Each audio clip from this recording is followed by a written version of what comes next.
The story begins with our protagonist, a young boy named Lloyd, who is trying to catch a rabbit. He carefully chases after the little creature, but just when he gets close enough to grab it, the rabbit suddenly disappears. Lloyd is left confused, wondering where it went until the rabbit suddenly jumps toward him and smacks him right in the face. After landing the hit, the rabbit quickly scurries away. Lloyd, feeling defeated, is on the verge of tears when his older brother, Shuma, arrives. Shuma, holding a rabbit in his hand, calls out to him. Seeing his brother, Lloyd's sadness instantly fades, and he runs to hug him. Shuma smiles, saying that Lloyd has grown a lot and that they should hurry back since their grandfather is waiting. As they walk, Lloyd asks if the outside world is nice. Noticing his younger brother's curiosity, Shuma tells him that if he wants to leave the village one day, he'll have to work hard. He then hands Lloyd a book with a dragon printed on the cover. Lloyd's face lights up with excitement and he runs ahead, shouting that he loves his brother. Now, in the present day, Lloyd knocks on the door of a small cottage. A voice from inside tells him to come in, so he does. As he steps inside, he sees a girl sitting with a purple hat on her head. Lloyd asks if she is Marie, the witch from the east side. She responds in a cryptic tone, saying that witches have always granted wishes, but every wish comes with a price. She warns him that if he's not prepared to make a sacrifice, he should leave. However,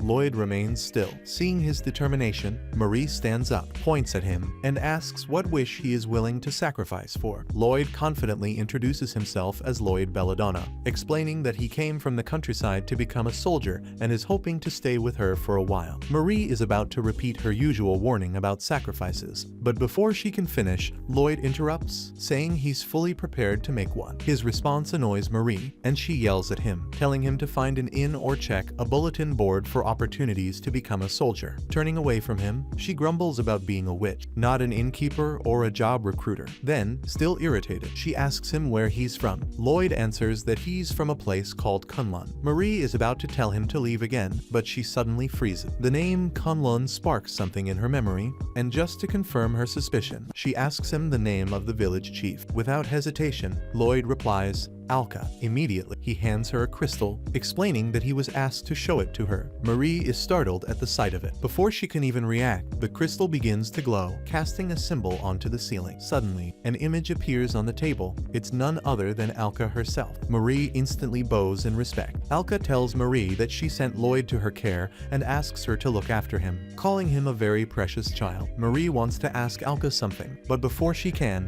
Alka reveals that this is just a recording, meaning she can't answer question. In frustration, Marie punches the image multiple times, calling Alka a tiny menace. Then, suddenly, Alka speaks again, revealing that she lied about it being a recording, shocking Marie, who quickly bows again in apology. Alka scolds her for letting her guard down too easily. Before disappearing, Alka tells Lloyd that if he ever feels lonely, all he has to do is call her name. Once the message ends, Marie sighs, gets up, and fixes her clothes. Without hesitation, she grabs the crystal and shoves it into a cupboard. Then, still frustrated, she mutters "Grandma Lolly" under her breath before slamming the door shut. Lloyd, feeling bad, apologizes, but Marie tells him it's not his fault. She then tells him that she'll look after him until his entrance exams, but until then, he'll have to use the back room. Lloyd happily thanks her, looking forward to spending more time with her. Once he's gone, Marie sighs and thinks to herself that Lloyd is surprisingly decent for someone raised by that crazy Grandma Lolly. Just then, Alka suddenly emerges from the cupboard, telling Marie to keep her hands off the boy. Marie jumps in shock and asks how she got there. Alka casually explains that she used the crystal as a teleportation passage. Marie, still startled, begs her to stop using superhuman spells as if they were normal, but Alka ignores her complaints, continuing to talk about how Lloyd is cute, kind, and pure, a true angel. That's why, she warns, nothing inappropriate can happen to him. Marie, exasperated, assures her that she has absolutely no interest in little boys.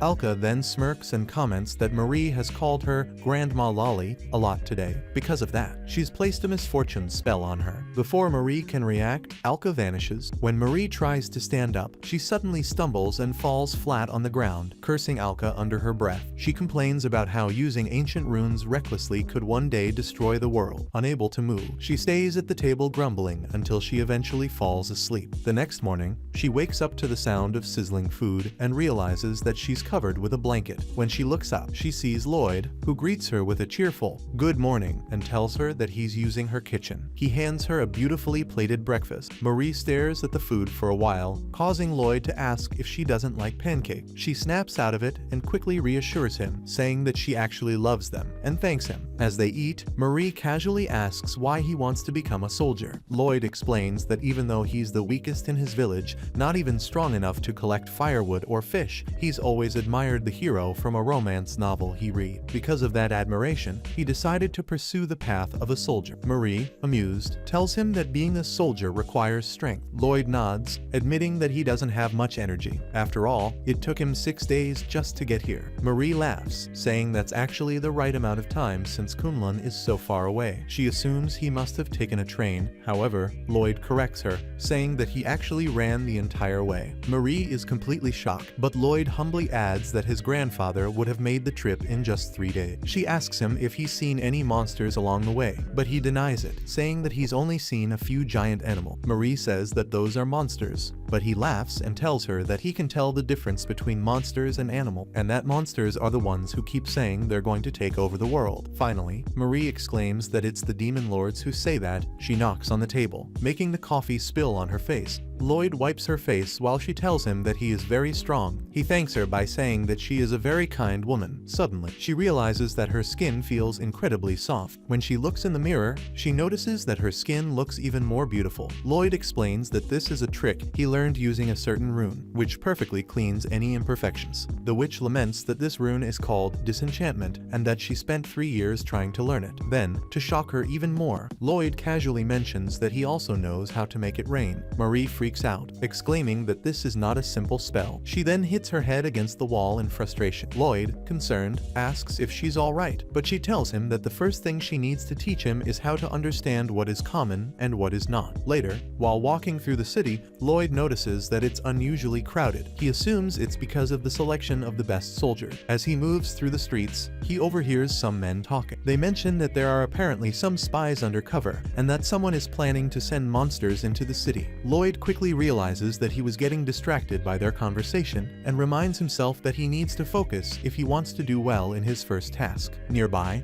a man bumps into a hooded woman with blonde hair. He immediately recognizes her, exclaiming that she is the cursed belt princess and that the rumors about her applying to the academy must be true. She ignores him, but he continues, telling her to realize the damage she's doing to the reputation of the local nobles. The girl keeps walking until she enters an alley, where she suddenly notices a giant grasshopper lunging toward her. She quickly rolls to the side to dodge it. However, even after dodging, the creature continues its attack, forcing her to jump up and grab her sword. But it's no use. The grasshopper flaps its wings, creating a powerful gust of wind that slams her against the wall. She hits the wall hard and starts falling to the ground. Just as the creature is about to devour her, Lloyd appears from the sky and lands a powerful double-footed kick on the grasshopper's head. Without hesitation, he picks up the creature as if it were weightless and hurls it far into the sky. Lloyd, completely unfazed, casually comments that he didn't realize there were so many bugs in the city. Afterward, Lloyd walks over to the girl and helps her up. He wipes her face with his special cloth, since it was covered in mud. Embarrassed, she turns away, and Lloyd tells her that he has to go because he's on a mission. Before he leaves, she introduces herself as Selen. He replies that his name is Lloyd, then leaves, jumping across the rooftops. Later, in an inn, Selen looks at herself in the mirror and thinks about Lloyd, saying that the next time they meet, she wants to be wearing makeup. However, when she sees the belt, she remembers that she was cursed to have it on her forehead. Her father even brought in a specialist, who said that only someone incredibly strong could remove it. She starts crying, saying that she wanted to become strong enough to remove it herself. Determined, she swears that she will get rid of the belt, even if she has to rip her own face off. She grabs the belt and pulls only for it to come off effortlessly. Shocked, she falls to her knees, realizing that Lloyd must have been the one who removed it. Overwhelmed, she thinks about how powerful he must be and comes to a sudden conclusion. Lloyd is the person she should be with forever. Back at Marie's house, she congratulates Lloyd on completing his mission, which was to bring her some supplies. Lloyd smiles and hands her a present he bought for her before heading off to make dinner. The next day, on the day of the selection tests, two people stand by a window watching the candidates in the street. One of them, a girl, comments on how many candidates there are. She mentions that Murthohan must have worked hard, and Murthohan, the man next to her, agrees, saying it was necessary for the kingdom's peace.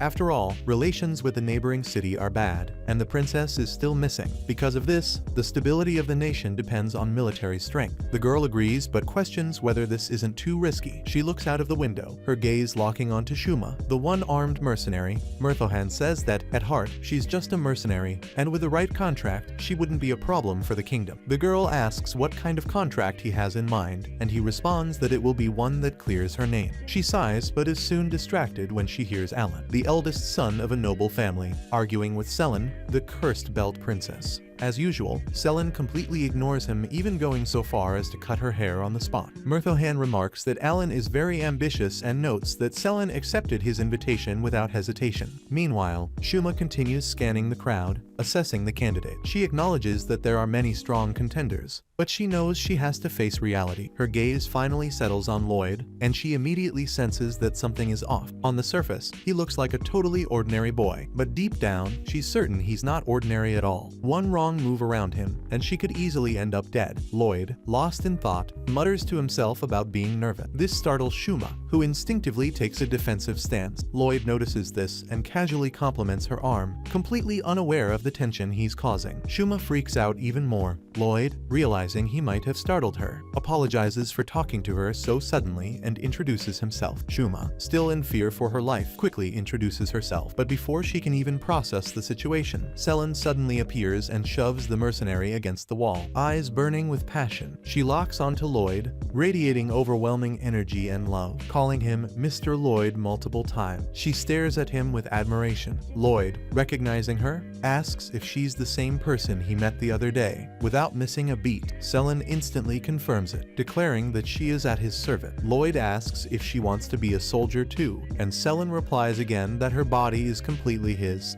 Meanwhile, the mercenary, who is no fool, tries to sneak out, but Selen quickly grabs her head and approaches her, asking who she is. Hiho asks if she's blind, and Lloyd says that she's Miss Hiho, someone he's just met, and realizing that Hiho isn't anyone important, she lets her go and quickly goes back to talking to Lloyd. Hiho stares at Lloyd, realizing that he's just a very powerful country boy, and that this smelled like easy money. After that, a soldier says that the test will begin, revealing that all the candidates will attack a dummy using any kind of weapon. Many complained, saying that the dummy was thick, and wondered how many layers of metal it had, but eventually everyone organized themselves into lines. Meldfang was there, looking at Lloyd from afar. At that moment, Hiho goes up to him and calls him. He asks her if she wants to give up the contract, and she says of course not. After all, she can make an easy buck and clear her name. She says she actually wanted to ask about Lloyd, wondering what was going on. Meldfang says he doesn't know. After all, Lloyd is just a volunteer, but he says that even if everyone in this town went after him, they still wouldn't be able to defeat him. Hiho then leaves the conversation. After all, it will soon be her group's turn, and he tells her not to spoil everything. After all, if she fails here, she will become a criminal, and she smiles, saying that his warning was very encouraging. After the conversation, that girl from before who was talking to Meldfang calls him over to help her, making him think that he shouldn't focus so much on one candidate, but that he was still eager to see how monstrous that boy is. At the witch's house, Mary was thinking about the results of Lloyd's test, at which point Alka came out of the cupboard, telling Mary to make her some coffee. She makes the witch freak out and spit out her coffee, and Alka says that today will be Lloyd's results day, so she's very worried. Mary asks why she's worried, since even though Lloyd thinks he's weak, he was still a pretty amazing kid. As she's talking, Alka sits down, taking a cup out of her clothes and pouring herself a cup of coffee, causing Mary to scream, asking her how she does it so naturally, but Alka just continues what she's saying that Lloyd is from the village where the ancient saviors of the world found rest far from civilization. He came from the legendary village of the Edge of Sinister, the last dungeon named Conlan, and finally Mary asks how someone like him could fail. After that, we see Lloyd looking at the notice board in the crowd for his name, but after searching a lot, even after everyone has left, he finally realizes that his name isn't there. In the academy room, Hiho and Selen madly frantically search the place for Lloyd, but fail to find him and wonder if there is a possibility that he failed the test. Hiho notices that Meltfin is also searching the room for the boy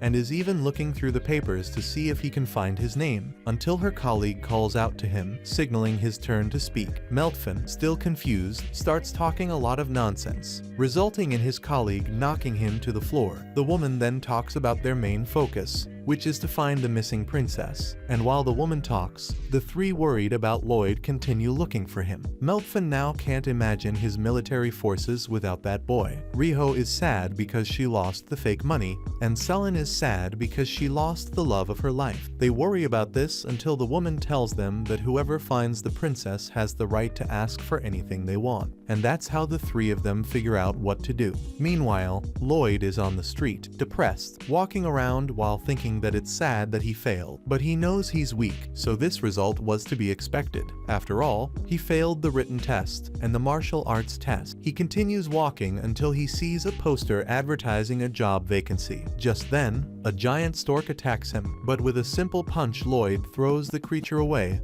and quickly enters the establishment, and just as he enters, a man attacks him with a leap, but Lloyd just easily dodges to the side. The man nervously asks what he wants, and Lloyd replies that he wants to work. After all, he's seen a sign that says he's hiring. The man thinks how dangerous this boy must be. After all, just by feeling his aura, he attacked the boy out of pure reflex. He thinks the boy must be a spy or something. Then the man asks him what he can do, and Lloyd replies that he can cook and clean. The man is amazed by these two things. After all, he expected the boy to want to fight him. So to find out more about this boy, he asks Lloyd to start by cooking. While Lloyd is cooking, the man stares at him, wondering if he really is an ordinary boy, but he remembers the speed at which he swerved, and this makes him certain that Lloyd is no ordinary boy. As Lloyd gets things ready, he comments that he failed the academy test. He says that the people back home had a big party when he left, so he doesn't want to go home empty-handed, so he's going to try again next year. The man doubts his failure.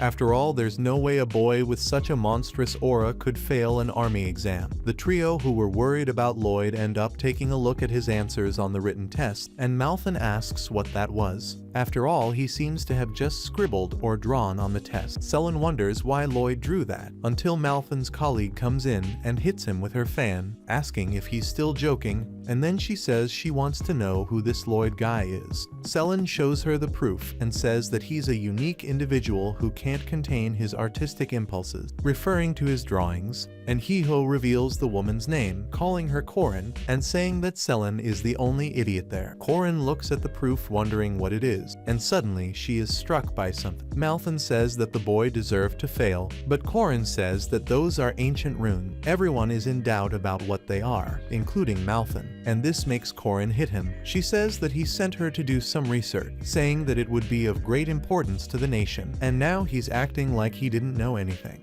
She asks the girls where Lloyd is, and they say they don't know. Back at the establishment, Lloyd finally finishes his dish, which turns out to be a tomato risotto with fish. The man, who is actually a former royal guard called Crom, thinks that Lloyd must be waiting for him to become vulnerable. After all, humans become vulnerable while eating, but he accepts the challenge nonetheless. Finally going to try the food, at the academy Ryu asks what ancient runes are, and Corin says that combined with the magic power ability of the magic caster, ancient runes can do incredible things that normal magic cannot. Corin asks Meltfin if he questioned whoever interviewed Lloyd, and Meltfin confirms by saying that apart from what he wrote in the test, Lloyd said that he only knows how to do rain magic, and Ryu asks why he lied, and Corin says that maybe he didn't lie, and that maybe he really can summon rain since he uses ancient runes. And finally, in summary, she says that Lloyd can have really incredible powers, and returning to the establishment, Crom finally finished eating the risotto until there was almost nothing left. He was very impressed with the taste, and says that everything was very tasty. He comes to the conclusion that he needs to keep an eye on Lloyd, so he hires him. In the hallway of the gym, there are now 4 people interested in Lloyd. They are walking around and talking about this boy. Corin says she wanted to see him using ancient runes, and Selene tells her not to worry. After all, she'll find the princess, and with her request, she'll get Lloyd accepted into the academy. Corin says that's a great idea, and Lloyd returns to the witch's house and says that unfortunately he failed, which surprises Alka and Mary a lot. Alka says it's time to end this reign, but Mary asks her not to. Alka says she's joking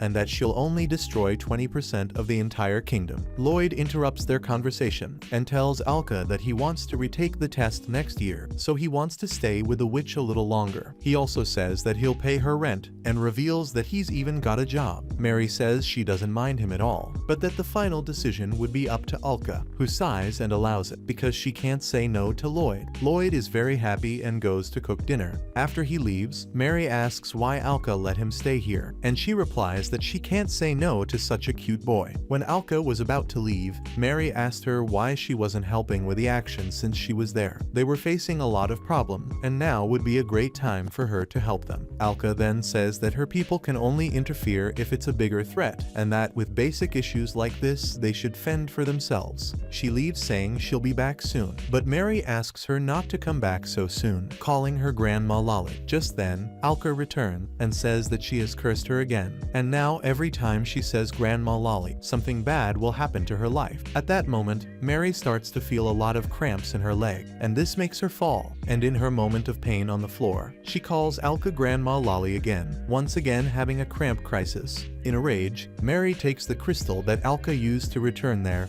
and throws it down the well. Meanwhile, Hiho and Meldfam talk in a tavern, and the mercenary says that Selen will solve the problem of Lloyd's location. After all, she claims that the two of them are in a very serious relationship. That way, the two of them can focus on finding the missing princess. Meldfam says quietly that this nation needs Lloyd for the war to come. However, Hiho doesn't listen. Meldfam finds it strange that the place is so full. After all, the food in this place isn't usually very good, and it's way too expensive, not to mention the fact that the floors used to be very greasy, and now everything is very clean. Just then, Chromie arrives with their plate, telling them to shut up and eat. Meldfam is surprised by the look of the dish, and when they both try it, they realize that the food is very good. Meldfam asks Chromie what happened, and the owner says he's hired a new employee, and while Meldfam wonders who would want to work with this man, Lloyd shows up calling for the boss and saying that the rice and omelet is ready. Chromie thanks him and asks him to throw the garbage away. Just then, Meldfam grabs Chromie by the collar and asks what this kid is doing there. Chromie asks if he knows Lloyd, and Meldfam says not really. Chromie comments that he hired him to keep an eye on him and asks why he failed. Lloyd goes to take out the garbage, at which point he is attacked by yet another giant grasshopper. However, he only catches the creature by its antennae and throws it into the sky. Soon after, Lloyd is walking through the city and sees Mary entering an alley. Soon after, some soldiers enter the same alley, saying that there are monsters there. Worried, Lloyd goes after her, and on the other side of the alley, Allan is again looking for trouble with Selen. After all, she heard a man who was hitting on her by pulling out his chest hair. Allan says that actions like this affect the positions of the nobles, but Selen doesn't listen. Allan understands that there's no point in talking to her, so he picks up his axe and prepares to fight. Selen also raises her sword and says that he's the one who's going to learn a lesson, but Allan quickly jumps up and attacks her with the axe. He was too fast for her to react. However, the belt that was previously covering her head appears and defends her, throwing his axe away, leaving him with nothing to defend himself with. Selen looks at her belt defending her and comes to the conclusion that this is a blessing from Lloyd, and that makes her fall even more in love. Just then, Lloyd arrives on the scene looking for the supposed monster, but only finds the crowd gathered around the two of them. Selen sees him and is very embarrassed. She quickly goes to the boy, saying that it was his destiny to be there, and that she owes Lloyd her life. Just then, everyone arrives on the scene, asking what's going on. Selen says that Lloyd came to save her from Allan, calling him a Brudamont. Meldfam realizes the situation and wants to see how Lloyd fights. He encourages Allan to take him on. Corin asks why he's doing this, but Meldfam says that he's the boy with the ancient rune, so Corin also encourages this fight. Allan thinks they're saying this to see what he's capable of, so he goes to Lloyd asking to fight him. Lloyd says he's too weak, but at Allan's insistence, he agrees. Hiho asks Malcolm if Allan will survive, and Malcolm says yes, after all he's very strong, just be careful. However, Allan says that he will give Lloyd the advantage, allowing him to hit him in the face first so that Malcolm and Hiho are sure that he will die. Lloyd prepares to strike, and his force is so tremendous that the wind around him begins to be pierced by his fists, and before he even gets his fist to Allan, the impact of the punch is already hitting him. Chromie shouts to stop Lloyd, but at that moment a giant wind tornado appears in the area, and Lloyd disappears. But Chromie notices Mary flying away inside the tornado along with Lloyd. On a rooftop, Lloyd thanks Mary for saving him, even though what really happened was something else. She only actually stopped him from killing someone. But Lloyd is very happy to have been saved, and is willing to do anything for her, since she saved his life, which makes Mary's nose bleed. She tells Lloyd that he shouldn't keep promising to do anything like that. After all, a bad person could end up taking advantage of him, but he tells her that she's a good person, causing her to bleed from her nose again. Just then, Chromie calls Lloyd. The two of them go downstairs and Chromie tells Lloyd to go back to work, leaving him alone with Mary. Chromie says she knew that magic wind from before was heard. Mary says it's been a long time since she's seen him. He bows and gets down on one knee, and then they talk about their plan to find out what happened to the king, and she says they'll soon put an end to it. Mary asks Chromie to investigate who is doing this to the king, and he promises to do so. At the academy, Corin says that Fang is trying too hard, and he replies that it's all for the peace of the nation. Corin asks why he's trying so hard, and he explains that when he was little, his village was suffering from hunger and poverty, and in this complicated situation, their enemy army attacked their village, taking all the supplies that were left. Meldfang says he won't let something like this happen again. On the street, Selen and Hiho are walking together, going to the witch Mary's house to exchange some information. When they knock on the door, Lloyd answers, surprising them both. After entering, Selen becomes very tense and nervous, asking herself why Mr. Lloyd lives with the witch. Hiho asks her if she didn't know. After all, they weren't boyfriend and girlfriend, but Selen tells her that they're madly in love, and that they've been bound by fate since they met exactly a week ago. And Hiho finally understands that Selen fell hopelessly in love with Lloyd after he removed the curse from her belt. Just then, Mary arrives, lies down on the sofa, and asks Lloyd for a beer with magic ice. Lloyd confirms her request and says he'll cook too. She's very happy until she notices the visitors. Selen was bursting with jealousy back there. Lloyd introduces them as his friends, and they comment that they've come here to buy information. Meanwhile,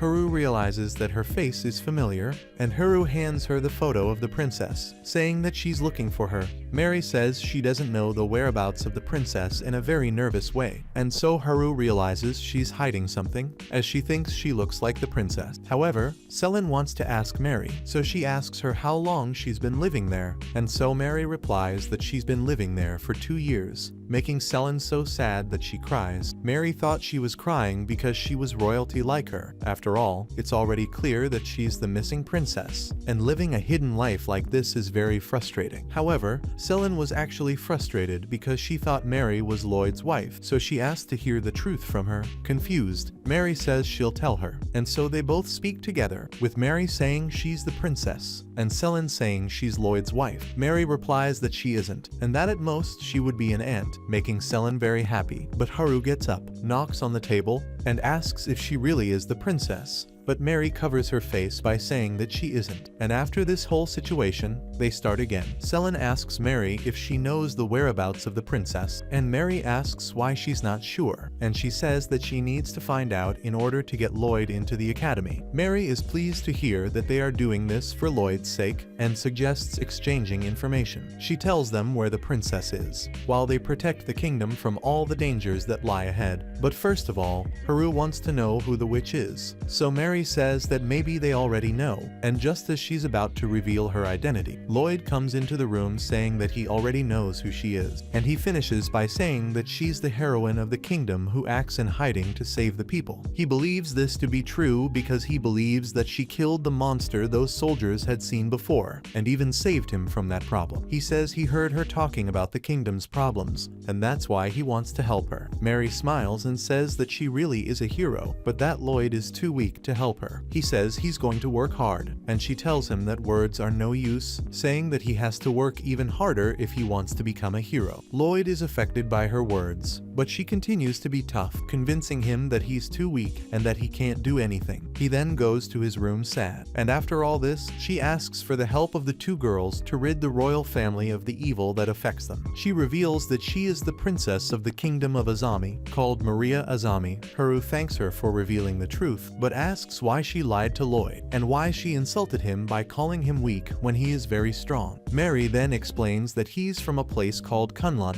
and that these people can't meddle in human problems like that, which is why she kept him away from the problem. After all, if he gets involved, his people could come and get him and end his dream. They understand this perfectly, and so the princess asks them to investigate on the streets who is spreading the request to find the princess dead or alive, and they agree to do so. Meanwhile, in the bedroom lying down, Lloyd thinks that Mary is right. He is very weak and really needs to get stronger. He says this looking at the book he had received from his brother earlier. On top of the house, as night falls, Mary thinks that she just needs to free her father using the rune of disenchantment. After all, the king is being controlled by something to make horrible decisions that will lead him to war. Just then, Alka arrives behind Mary, all wet, asking why her crystal is in the water. Mary says she did it out of excitement, and Alka says she's not angry, and that she came to congratulate her since she overheard her conversation with Lloyd. Mary did the right thing by preventing Lloyd from meddling in the lives of ordinary humans, but she reveals that she still cursed her, so that at the end of every sentence she says meow. Alka bids farewell by jumping up and saying that she would look after Lloyd at the festival. Mary exclaims why she would do that, since the final confrontation was so close, and she finishes her sentence by saying meow. Selen and Hiho were on the streets questioning people, and one of the people they questioned commented that the man who asked for the princess dead or alive kept repeating that it was all for the peace of the kingdom. At night, Alka and Lloyd are at a festival. Meanwhile, Lloyd is very depressed from before, which is why Alka tries to cheer him up by showing him how good she is with all the festival game. After a lot of trying, she sees that Lloyd is still down, so she says that it's time for a chocolate and banana snack since she has the chocolate and Lloyd has the banana. Yes, she's suggesting something completely wrong, and just as she's about to attack Lloyd, several monsters appear at the festival, drawing everyone's attention. Meanwhile, back at the castle, Chromie asks the king to reiterate his request to the army, and Meltfang replies that the king has heard, and the answer is yes. Chromie asks him if he's sure, because now he knows where the princess is, and he says that Maria and some trusted friends are trying to find out who cursed the king to declare war, and that everyone's suspicions have led to Meltfang being responsible, because the suspect always kept saying that everything was for the good of the nation. Meltfang says that yes, he is responsible for everything. The king wouldn't be able to do that, so he's controlling him. Hiho and Selen arrive soon after, along with Princess Maria, who reveals that she is the witch from the east side. At that moment, the king turns to her, saying that she has finally appeared, and something glows on her face, showing possession. He says that he's actually the one who controls the Meltfang, so he turns it into a monster that starts fighting with Hiho. The king leaves, leaving the Meltfang a monster to fight with them, and Mary goes after the king, leaving her friends to deal with the Meltfang. In the other room, the king was sitting waiting. Mary arrives and says she's going to get her father back, as she prepares to fire 3 tornadoes of wind in the king's direction. But nothing hurts the man, who moves his finger to make the ceiling collapse on top of her. However, she manages to escape unscathed, conjuring up another spell that shoots fire in the king's direction. However, he defends with an ice spell that creates walls of ice. The impact of the spells creates a mist in the area,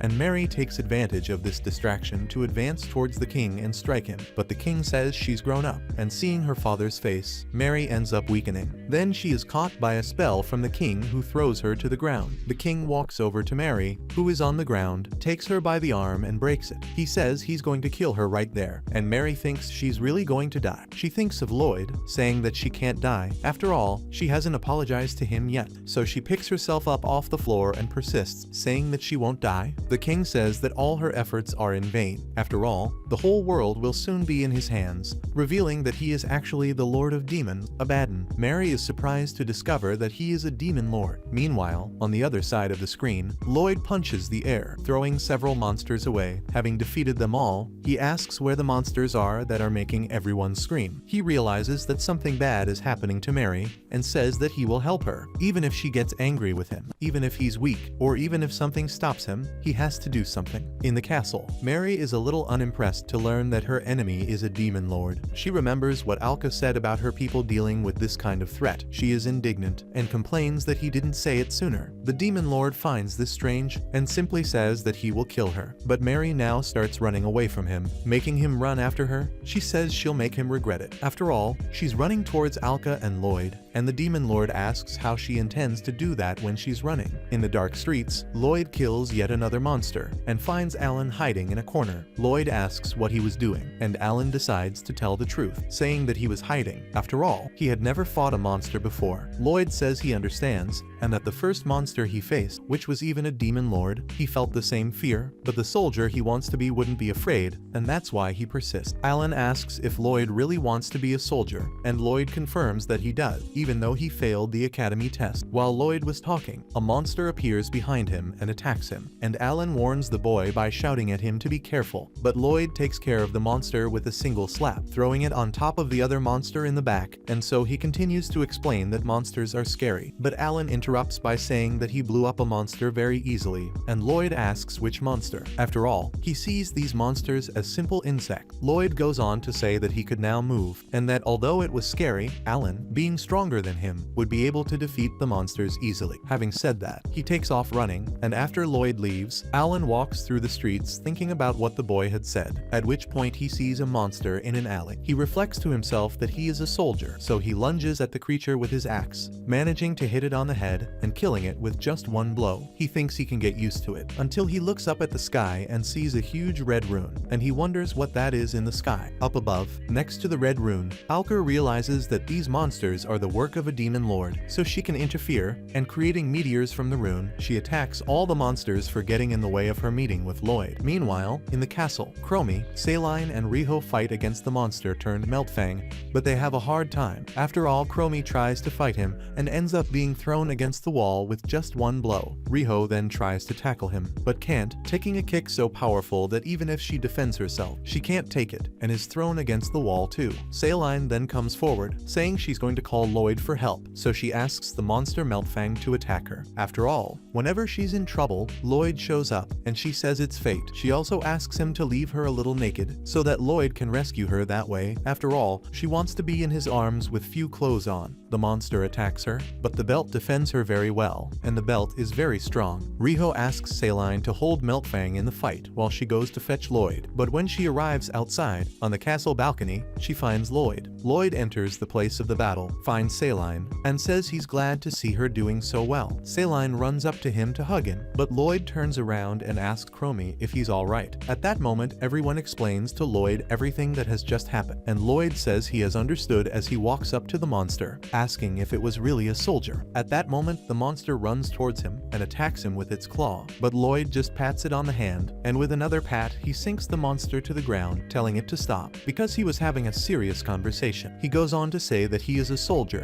and that he should be the reason for other people's safety and smiles, and that it was that kind of soldier that he admired. He asks what kind of soldier Meltfang was, and it really gets to Meltfang, who starts to wonder what kind of soldier he is. Lloyd asks why Meltfang became a soldier, and also asks what was on his mind. Meltfang replies as his monstrous shell begins to fall off, saying that he became a soldier to protect others, so that he can see everyone smile, and so that no one goes through what he did. Crying, he says that what he wants is peace, and then Lloyd asks him why he got so drunk at the festival. Yes, Lloyd actually thought Meltfang was drunk rather than a monster. This comment causes Meltfang's transformation, which was falling apart, to return, and so he attacks Lloyd, who tilts his body backwards, dodges very well, and then turns his body back upward, head-butting Meltfang, which cracks his skull, and shoots him backward, causing the monster to bounce around in various places until he lands on the doorstep already defeated. At this point, Lloyd says he has to go on to find Mary, but Mary opens the door, throwing the Meltfang away. She runs up to Lloyd, and he apologizes for intruding, even though she said he couldn't do that, but she hugs him and thanks him for coming. Selene is jealous of this, but just then the demon lord arrives in the room, and Lloyd asks if he's just another drunk. Mary has a very good plan at the moment, and says yes, and that he was possessed by a monster, which is why he was all dirty and smelly. And because of this, Mary asks Lloyd to clean the king with that cloth that contains a rune of disenchantment, and Lloyd agrees to do it, going to the king to clean him. The enemy tries to stop him by creating a sphere of gray energy, but with just a single tap on the sphere, Lloyd manages to throw it up. He asks the king not to be shy, and starts by wiping him on the face, then wiping him all over. With that, the demon lord is expelled from the possession. Mary hugs Lloyd, thanking him for saving her father, which turns Lloyd red and causes Selen to complain.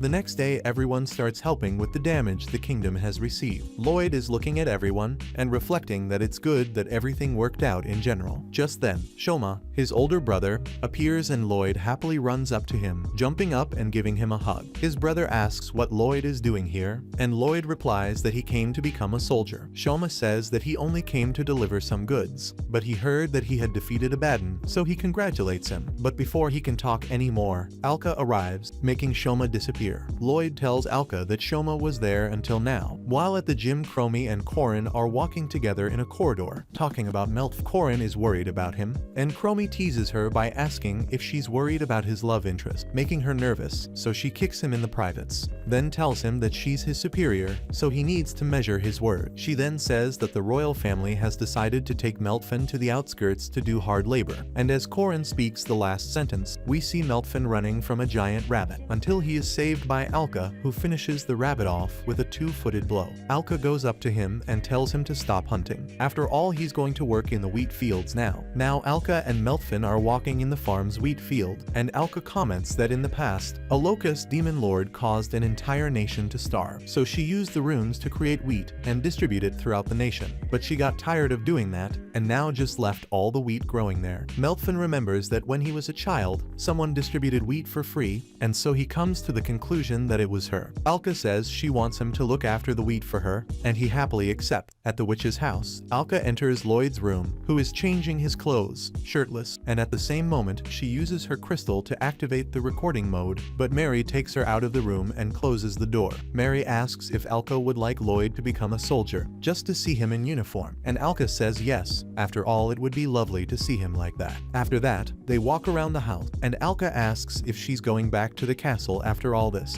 Mary says that her father will soon be well and back in charge, and so as she's got used to her current life, she'll stay there. Lloyd arrives in the room where they are talking, already dressed in a uniform, and while Alka is fascinated by his handsome looks, Mary congratulates him on becoming a soldier, although she wonders who recommended it. After all, someone has done it before. At that moment, Hiho and Selen knock on the door, and Lloyd opens the door, asking them to wait just a little longer. Selen compliments Lloyd, until Alka comes up behind Lloyd asking who she is, and Selen responds by asking who this girl is, which starts a bit of trouble between the two girls fascinated by Lloyd. Hiho asks Selen to stop. After all, Alka is just as strong as Lloyd, at which point Alka tries to attack Selen, but the belt defends her, and Alka realizes that the belt was made from the skin of the divine beast Vertra, a legendary artifact from the Conlan village that protects the wearer from all evil. Just then, Allan arrives to call Lloyd and thank him. After all, it was because of him that he had managed to kill the monsters, and that's why he was also able to enter the academy. He will receive a gratuity for his actions, but in exchange he has asked them to put Lloyd in the academy. After all, a student must help his master, and even though Lloyd has denied this master and student thing,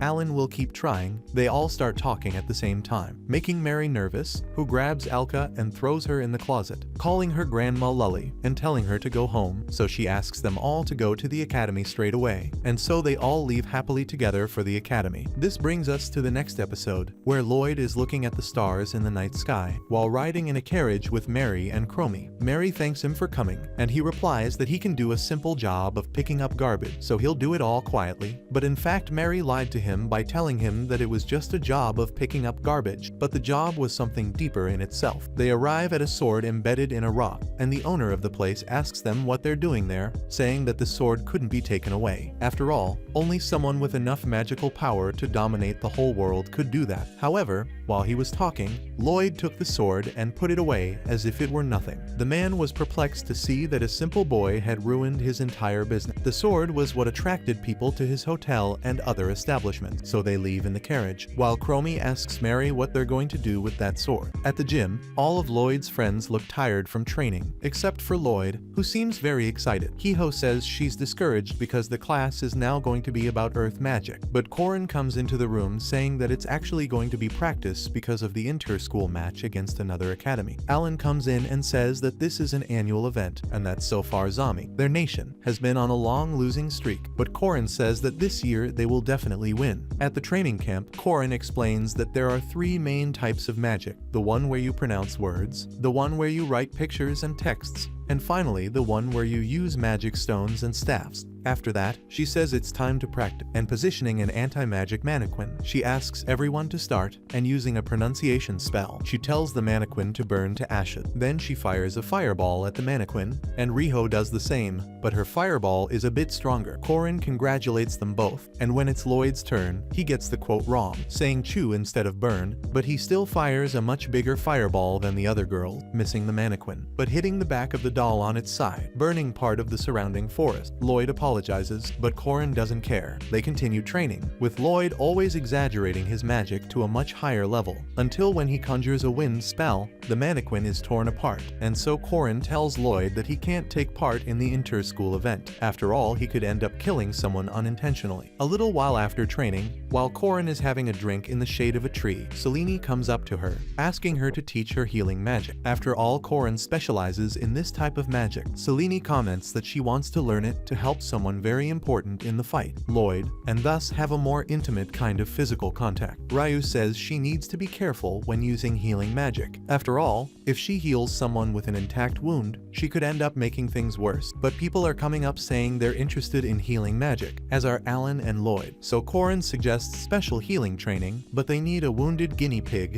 and Selen suggests that Allan be the guinea pig. After all, he's the toughest. She kicks him off a ladder that sends him tumbling down several rungs until he hits the ground. He stands there while everyone surrounds him, and Corin tells him not to worry. After all, everyone there is going to cure him. At the witch's house, while Mary is having coffee, 2 blonde girls suddenly appear, scaring Mary. The smaller blonde says they're customers, and introduces herself, saying she's Mina Kinnan, and that the other blonde girl is her sister, Philo Kinnan. Mary understands that they are the mercenary sisters, and Mina continues talking, saying that she is after a girl, and shows her a photo. At that moment, they both sense something very dangerous coming, at which point Lloyd opens the door, causing the larger blonde, Philo, to attack Lloyd with a kick to the head, followed by another blow to the rib. But although her blow seems to have been quite strong, Lloyd doesn't even react to it, and asks what happened. At that moment, a fly passes between him and Philo, so he understands that she was trying to kill an insect, and apologizes for standing in front of her. Lloyd sees the girl's photo and says she's Hiho, his colleague at the gym. At that moment, Philo goes up to him and bows down, asking to be his apprentice, promising to do whatever he wants. Whether it's cleaning, cooking, protecting him, she'll do anything. Lloyd says he can't. After all, it's Mary's house, so the blonde asks Mary for permission to live there,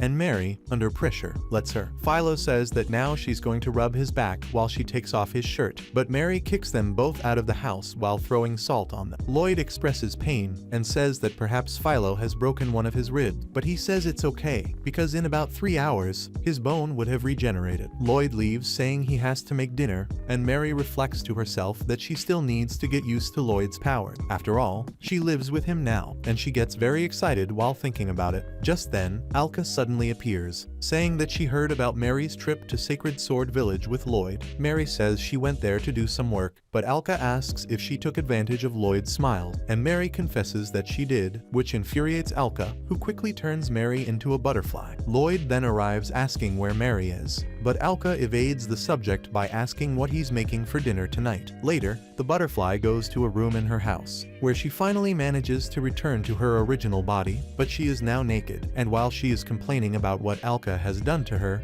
Lloyd suddenly appears, sees Mary naked and leaves without reacting. Mary, depressed, just gets dressed and sleeps on the floor right there. The next day, the inter-school game was finally going to start. Hiho goes up to Corin, asking why she wants to win so much, and Corin says that it's because the snake woman she hates so much has just become the principal of Rokuju, which in this case is the name of the opposing academy. Just then, the supposed woman Corin mentioned arrives, asking if they were talking about her, and Hiho recognizes her as Rue. Corin asks what she's doing there so early, but Rue ignores Corin and goes to Hiho, saying that she's been looking for her a lot. Rue approaches Hiho, telling her to come back soon, unless she wants to lose more things dear to her. Hiho is furious and pushes Rue away, who leaves saying she'll wait for her answer. Philo, who was in the back with her sister, goes up to Lloyd, asking if he's thought about her request. As she gets very close, Selen jealously pulls them apart, but before anything happens, Philo's sister calls her, making her leave. Selen asks who she was, and Lloyd says she wants to live with him or something. Meanwhile, Hiho seemed very worried and sad, and for the rest of the day she continues to be sad, and Lloyd is worried about her, and Selen notices. After all, Hiho has been distracting Lloyd, so Selen now has no attention from him. At the witch's house, Lloyd is worried, and Mary thinks he's like that because he saw her naked yesterday, but Lloyd cuts the mood to ask how he can cheer someone up. Mary thinks he's saying that he wants to cheer her up, so she starts to get excited about it, and she responds quite eagerly by saying that he should ask this girl out for tea, which she would love. Lloyd says that's a good idea, and says he'll ask Hiho out, which completely shatters Mary's illusion. At the gym, Selen thinks about how to cheer Hiho up. After all, being sad draws a lot of attention from Lloyd, so she tries to give her a photo of Lloyd, but it doesn't work. A bruised Allan arrives to meddle in the situation, but Hiho just knocks him off the steps with a kick. Just then, Lloyd comes up to Hiho, asking her out on a date, which surprises both girls, especially Selen. At the meeting with Hiho, Lloyd asks her what happened to her to make her look like this, and while he's asking, Selen is watching. Covered in a brown cloth, Selen walks off in a quadrupedal fashion, and Allan, who was passing by on his crutch, looks at it and asks if it was a cockroach. Realizing that it was actually Selen, Selen gets angry with Allan and hits him, throwing him into the bushes. Back to Hiho and Lloyd, Hiho says that she grew up in an orphanage, and it was there that she met Ho, who looked after her in many ways. But because she lacked an arm, she couldn't do much inside the orphanage to help, so Ho brought her this mithril arm. Hiho was very happy to hear that she could now help raise money for the orphanage, but she ran away. After all, she found out that Ho gave her this arm to increase her magical ability so that she could draw the sacred sword, which in this case is the sword that Lloyd picked up at the beginning of the episode. She explains that this arm of hers can't be touched. After all, it constantly drains magic, and that's why she keeps running away, because the person she saw as an older sister attracted her and only wanted to use her, and that's why she chases her, attributing false crimes to her. Lloyd takes her mithril arm and tells her to trust him, that he'll do his best and won't bait her. At that moment, Selen emerges from the ground, calling Lloyd a traitor, and tells Hiho that she understands what it's like to be framed without doing anything, and says that together they should take revenge. Hiho is delighted, and touching each other's fist, she says she's not opposed to her idea. Afterwards, in a kind of arena, Corin's team is in front of Ho's team. Mina, the younger sister, asks Corin if she has decided who will fight today, and Corin says it will be Hiho and Lloyd. Meanwhile, Mycona, along with other people, arrives falling from the sky and hitting the ground, saying that she is Mycona, the head of the second-year class, and that she will fight in place of Lloyd, who is a wimp who can't do anything without anyone. Mycona says she's going to face Philo. Corin announces the start of the training match, and at the same moment, Mycona is covered in a green aura, while Mahuna appears below her,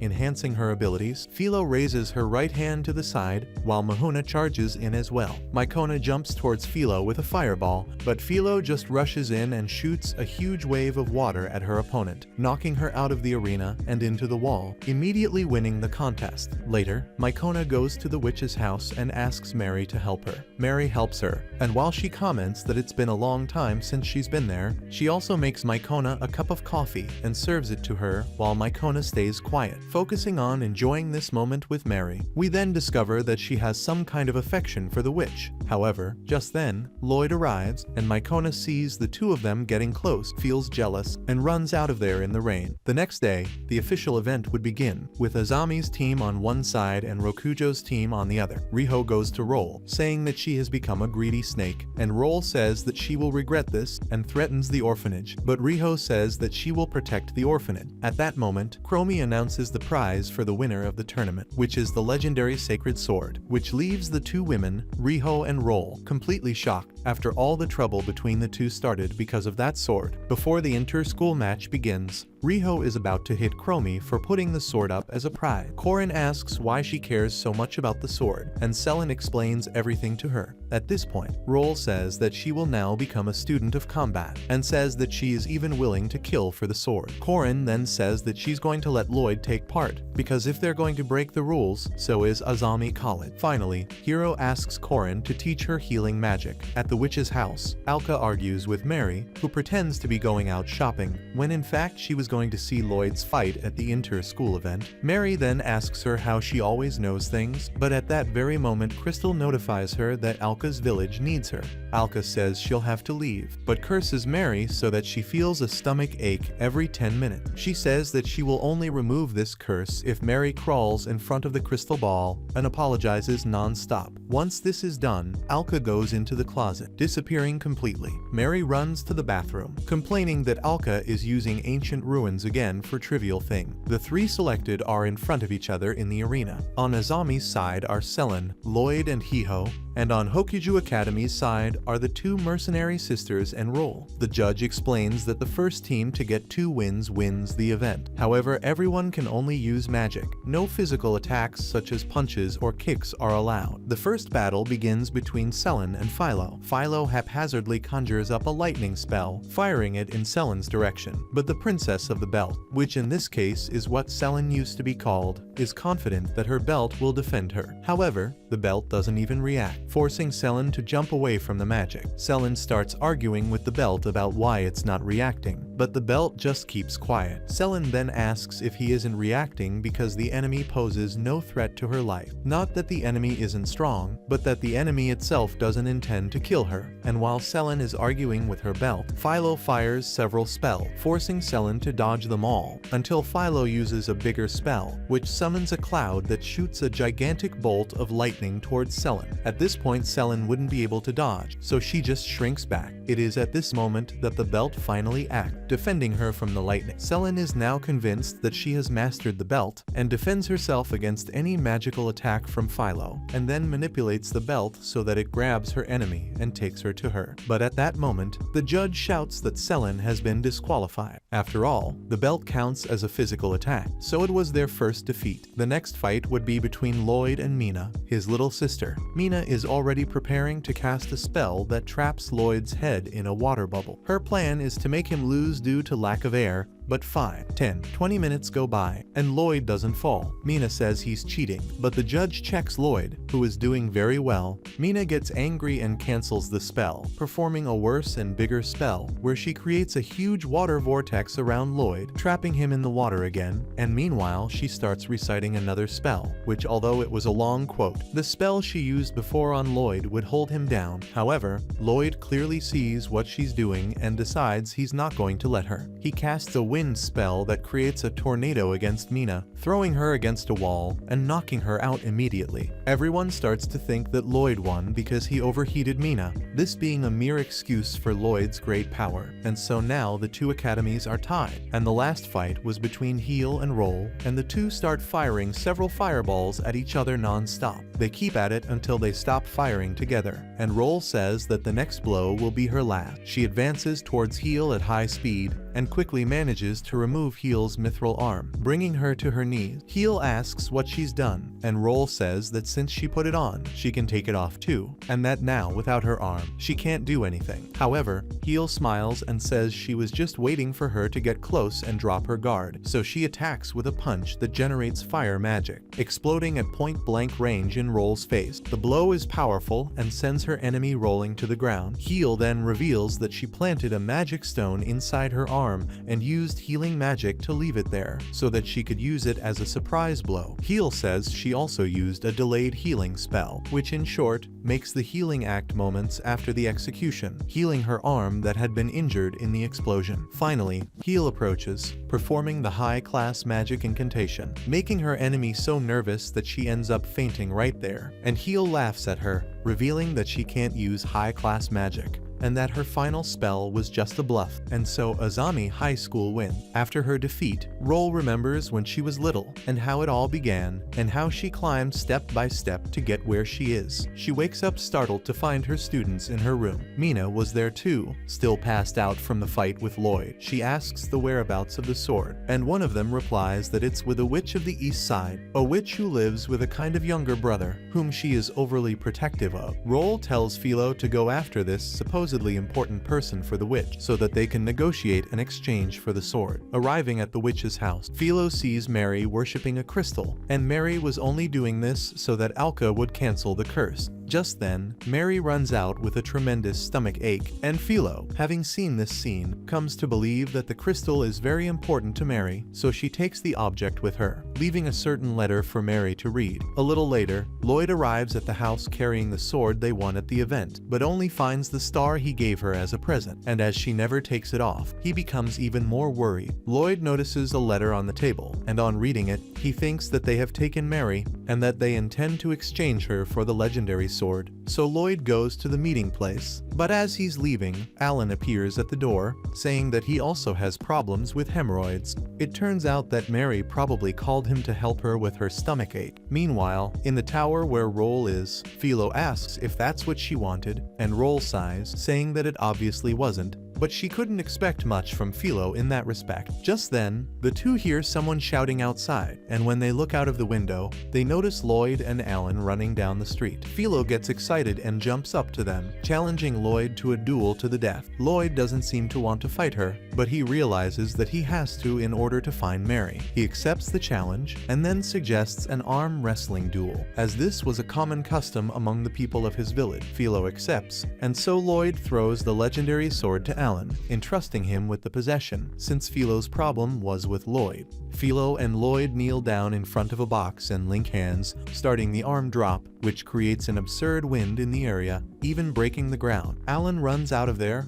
until he is attacked by one of Roll's students, who throws several fireballs at him. Meanwhile, Mina appears, trapping the student in that water magic that creates a bubble on the target's head, and completely defeating the student. Mina says she's betraying Roll because she's treated her sister like a mere tool. Meanwhile, Lloyd continues his arm wrestling, breaking the box below them, and thus starting to lose to her, and in order not to lose, he jumps into the air and continues the duel of strength right there. Still, he was going to lose to Philo, but Lloyd uses Arrow, a wind magic that throws them against the ground, dragging them around and leaving a huge trail of destruction. When they get back on their feet, Lloyd notices that he has beaten Philo in the arm wrestle. They stand up, while Lloyd is happy to have won, but Philo holds his hands, asking him to marry her, and saying that because he's from Conlan, he's worthy of implanting a child in her belly. Just then, Allan and Mina arrive in the area, and Philo goes to her sister, saying that she already knew who she was going to marry. In the tower, Roll exclaims that everyone is so useless, at which point Alka emerges from the crystal, calling for Lloyd several times. Roll says she doesn't know where he is, and what's more, she calls Alka a brat, making Alka believe that she was trying to stop her from seeing Lloyd. Alka gets very angry and casts a spell that destroys a large part of the tower and shoots Roll into the sea. Allan goes after her to save her, and the next day, word spreads that Allan is a great hero, as he has saved the principal of an enemy academy. Roll is back in bed in the infirmary, where a man performs magic on her, telling her she can rest. In her mind, she remembers when she was a child, where she found Hiho peeling apples, but she was very bad at it. At the time, Hiho asked Roll to teach her healing magic, but she told Hiho that it was too difficult at first and that she should start from the basic. She also told Hiho that when she became an academy principal, she would give her a scholarship at the college. At the time, that was her dream. Then Roll wakes up, thinking that this is where she started, and then she sees Hiho next to her peeling apples so that she can eat them. But when she sees that she has woken up, Hiho leaves straight away, and so Roll thinks to herself that Hiho has got much better at peeling apples. This brings us to episode 7, where the mercenary sisters are in the forest carrying out a mission for the kingdom. They find a man passed out, and Philo asks if it wasn't caused by those moving trees, since the person has no visible wound. As Philo picks up the body from the ground, Mina says that since it's a serious mission, they should eat something serious. So she asks Philo what she wants to eat, and Philo replies that she wants to eat a serious steak. At the gym, Hiho invites Lloyd to a horse marathon, since his his vacation starts the next day, but before he can finish his invitation, Selen arrives on the scene dejected, while emanating a bad vibe. The blonde says that her parents have summoned her, and perhaps because of this, she will be stuck with them. She even thinks of a plan to get rid of her parent, saying she could burn down their house, so she would be free to do lots of romantic things with Lloyd. Lloyd says he's honored by her invitation, but he has plans. However, she only hears the honored part,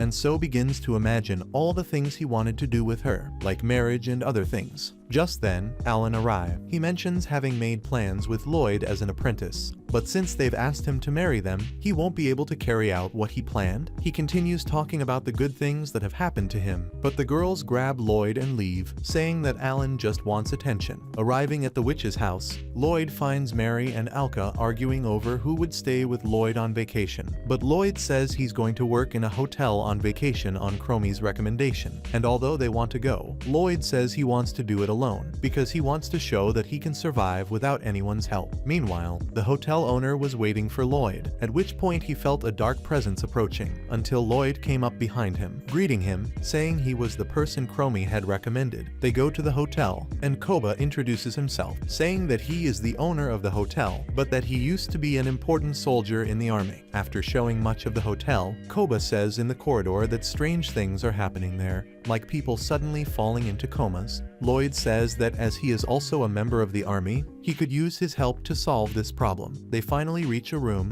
where they find Kikayo, and at the same moment, the owner draws the attention of the woman who was resting in hiding. The owner introduces her to Lloyd, saying that she is a superior employee. He leaves the woman to be Lloyd's tutor, and as soon as he leaves, Kikayo takes advantage of him, ordering him to clean the whole place. However, Lloyd does everything quickly, finishing before she can finish her sentence about cleaning. She is very impressed, and Lloyd realizes that he forgot to clean the ceiling. He does it quickly and leaves the whole room sparkling. The owner returns to the salon and notes how clean it is. Kikayo asks the hotel owner what Lloyd's secret is, but he says it's a secret, and walking along with Lloyd, the hotel owner tells them that they will now have to receive a certain nobleman, who is a bit tricky, as he has arrived earlier than agreed for his stay. They go to his room and meet him, and it's already clear how annoying he is, but when the nobleman asks Lloyd what he thinks of the trees around this place, Lloyd surprises him, saying that although he finds them beautiful, he believes their potential is being wasted. After all, they were planted very neatly and pruned to perfection, so not being able to do anything but look at them seemed a complete waste. The nobleman is surprised at how much he knows about it, and this ends up making them get along very well. After all, much of the nobleman's family comes from lineage. At night, in the nobleman's room, Kikayo comes in through the window. After all, the nobleman is there to investigate an illegal tree planting and the involvement of tree monsters. He should investigate this quickly. After all, if the hotel owner's forest becomes a national treasure, they won't be able to do anything else. Kikayo asks why he's come early, and he says he has news. A nobleman wants to make an arranged marriage with his son, and although it saddens him to use his son for this, the marriage will be important. After all, this nobleman seems to have bought trees recently, and he did end up making a fortune, so this matter must involve the tree monsters, and his plan is to use the marriage as bait to investigate further. He says that the other news is that a climbing plant called the Demon Lord seed has been stolen from a laboratory. No one knows who did it, but there are rumors that they brought it to this hotel, and at that time when the seed disappeared, the people in the hotel began to fall into a coma. He explains that the seed is parasitic and that it uses humans or animals to spread its roots, thus increasing the host's physical strength, all so that the seed can make long journeys. Kikayo suspects Lloyd, so he asks her to give Lloyd a herbal medicine, as this medicine has the power to expel the tree monster from someone's body. That same evening, Lloyd was in the kitchen chopping up a lot of food at the same time and very quickly, which surprised Kikayo, who was spying on him. She enters the room and offers him some tea, but just as he's about to drink it, the owner arrives, telling Lloyd to rest and get his tea. He ends up taking the tea instead of Lloyd, and quickly spits it out asking what Kikayo made him drink,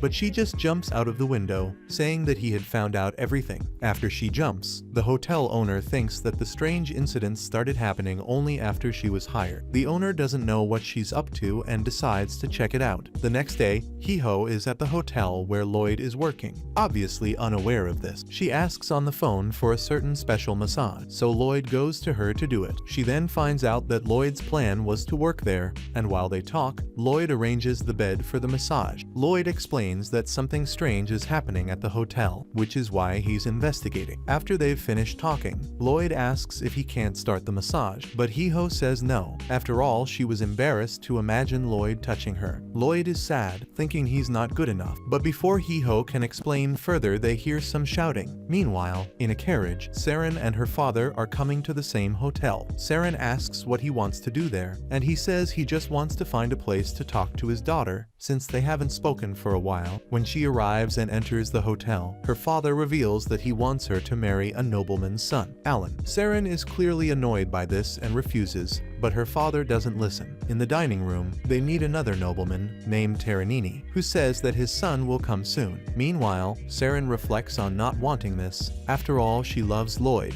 and so she begins to plan Allan's murder. At that moment, someone opens the door to the living room. Selen quickly jumps on the chandelier and goes towards that person with the fork to kill, but when she sees that it's Lloyd, she just hugs him and gets out of there quickly. Taranini says to leave the lovebirds together, and goes on to say that they have a lot to talk about. Selen takes Lloyd to the pantry, where she says that the fact he showed up was God listening to her prayers. But before she can do anything wrong, Hiho arrives assuring her that the hotel isn't for that sort of thing. Selen asks what's going on, and Hiho explains that earlier they found Allan passed out in his bath, and so they swapped roles to continue Taranini's plan, making Lloyd the noble son and Hiho the new employee. Selen didn't hear anything. After all, she was totally focused on Lloyd in uniform. So as Lloyd wants to investigate what happened to Allan, Selen says she has a plan, and on the pretext that she and Lloyd are in an arranged marriage, she suggests that they investigate the hotel together. While Hiho investigates internally as she is the employee, Lloyd likes the plan, and so everything is arranged. Selen was with Lloyd at a lake near the hotel, and she was excited to pretend to be a couple. After all, Lloyd is pretending to be the son of the noble Trianine. Selen comments on how beautiful that lake is, and since Lloyd has to pretend to be in love with her, he says that the lake just isn't more beautiful than she is, making her delirious thinking about their wedding, until out of nowhere she is knocked out by Hiho, who suddenly appears and calls her suspicious. Behind the hotel,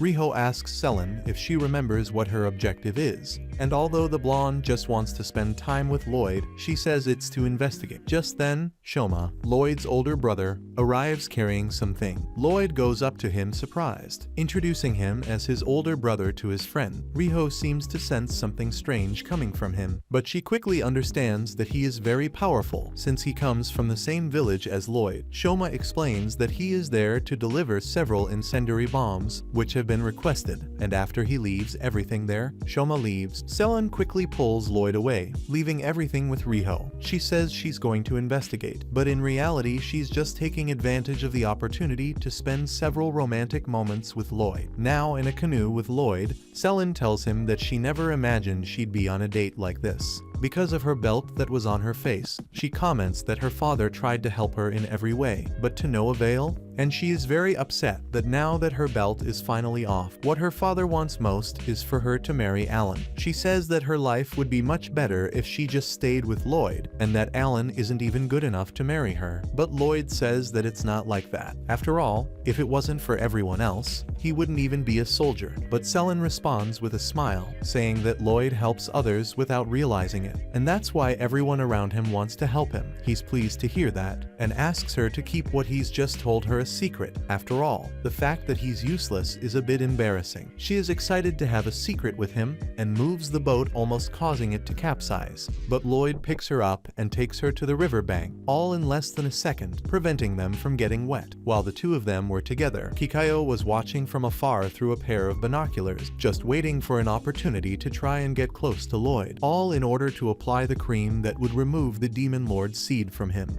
Selen moves away from Lloyd, so Kikayo sneaks up on him to apply the cream. However, Lloyd notices her presence and asks her what she wants. Kikayo invents that she wants to give him a body massage since he's been trying so hard, and Lloyd loves the idea, saying that he'll use this chance to learn more massage technique. So Kikayo puts the cream on Lloyd's body, and wonders where the seed might be hiding. She thinks it might be in Lloyd's crotch and would even put her hand there to rub it in. But at that moment Selen arrives, using her belt to prevent Hiho from doing anything more than that. They start a quick fight, where Hiho manages to quickly get to Selen's back and suplex her. Luria doesn't get hurt because of her belt, and Hiho then runs away. Selen asks who she is, but Lloyd says she's just his senpai who works there and that she was teaching him how to give a massage. Selen, seeing that Lloyd was shirtless and covered in cream, suggests a hot spring bath with him on the pretext of not getting his clothes dirty, so he accepts. Lloyd waited in the hot springs until he saw Selen arguing with Hiho about why she was also there to take a bath. They're both wearing towels. At that moment, several people start to appear, such as Alka and Mary, who say they need to rest their bodies, which is why they all went there. The two sisters, Mina and Philo, also appear and say they are there to carry out a certain mission, all wearing towels, except for Alka and Philo, who are naked. Philo says she joined their academy to be Lloyd's apprentice and marry him, driving Selen and Hiho crazy. Hiho and Mina talk about the sisters' mission. Mina comments that it's quite important since it involves stealing a seed and illegally planting trees, and Alka explains that the planting is actually the emergence of trees, those big trees with life. So most of the trees around the hotel were those trees with life. Lloyd gets up from the water, saying that in this case he needs to do something. But because of this, he ends up exposing his private parts to Alka, who faints at the sight of something so big. Philo grabs Alka by the hair and throws her away, trying to hit someone watching them. From there, Hiho, clinging to the trunk of a tree, falls to the ground, surprised that a person has been thrown into her. Just then, Trionine's secretary arrives and reveals that he is the treant she was looking for, while changing his form into that of a grotesque, monstrous tree. With roots, he grabs her legs, making her lose energy and become vulnerable. But then Lloyd arrives, getting it all wrong as usual. He thinks that the tree was something made by the secretary for the nobleman's wedding. The treant creates several other little trees that attack the two of them, and quickly leaves, increasing its size and saying that it needs nutrient. Lloyd says he'll take care of the weeds, as he doesn't see these things as monsters. And after finishing them all off, Hiho remembers that Treant said he needed nutrients, and that he's heading towards the hotel. At the hotel, the nobleman Trionine and Seleni's father were talking business together, at which point the giant Treant opened a hole in the wall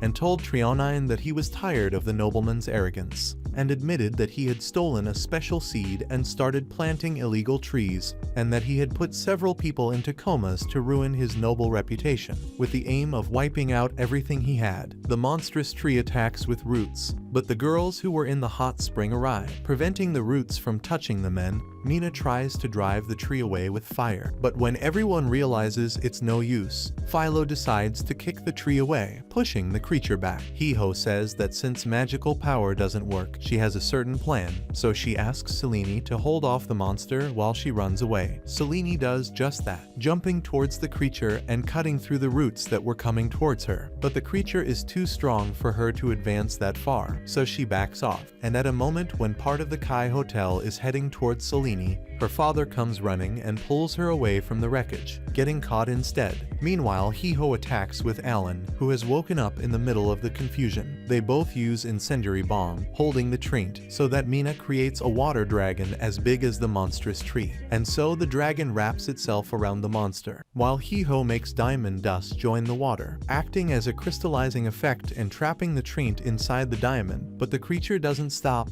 and even trapped it attacks them with thorns from the ground. Selene, meanwhile, is trying to get her father out of the wreckage, but she can't because he's too heavy. Her father tells her to leave him there, but Selene says that she has fallen in love with someone who always helps others even though she doesn't believe she can, and so she wants to be like that person. Just then, another piece of debris is about to fall on them, but Lloyd arrives and calmly holds it off, saving Selene and her father. Lloyd goes to Mary, who explains that they are fighting a monster, so they need Lloyd's help.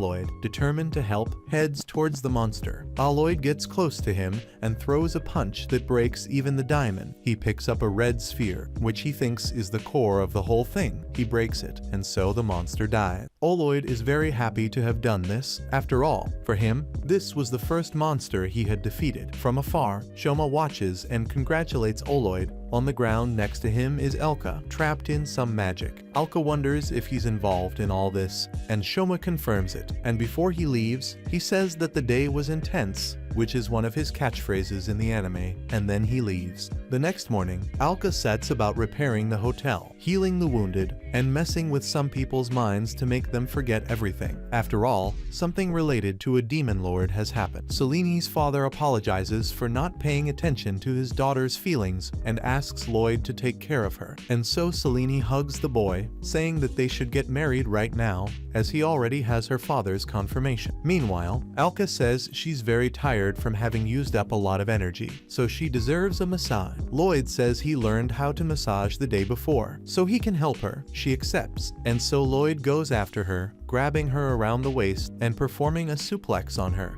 After all, when Kiku was teaching him how to give a massage, she ended up giving it to Selene, so Lloyd believes that giving a suplex is the same as giving a great massage. Now, in a kind of church, Makona is taken by Shoma to a man who appears to be a priest. The mysterious man tells her why he brought her, which is to get Makona to take revenge on the man who stole the person she loves so much. The mysterious man then tells Shoma to give her 2 medicines that will give her power, and so, without even thinking twice, she drinks them both, transforming herself into half a monster right there, with wings appearing on her back. She immediately feels its greater power and swears that she will take revenge. Back home, Mary tells Lloyd she's hungry and asks him to feed her. But just then, Hiho, Philo, and Selen arrive, interrupting this beautiful moment and telling them that Lloyd has been called to help in a dungeon. Their mission is to find and kill a giant snake that resides there. Meanwhile, on top of the house, Alka stares at the horizon. At the castle, all the academy newcomers are in the throne room, waiting for the king, while Selen can only imagine scenarios with Lloyd in the dungeon, starting an argument between her and Philo to find out who Lloyd is going to explore with, until the general tells them to be quiet. After all, the king has just entered. Everyone is tense at his entrance, but the king enters the room acting like a real clown, which surprises everyone, and when asked why he does it, the king says it's because he read in a book that when everyone is tense,